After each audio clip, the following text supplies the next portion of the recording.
This morning, outside of the snow shower activity that's beginning to dwindle in coverage, winds are starting to tick up, and that's going to be a big focal point of the forecast today through at least Tuesday morning.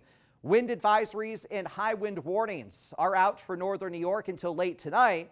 That's where winds are most likely to gust 50 to 60 miles per hour, if not a little stronger. Outside of those wind alerts, we're expecting 40 mile per hour gusts elsewhere. So a very windy day on tap, wind alerts or not.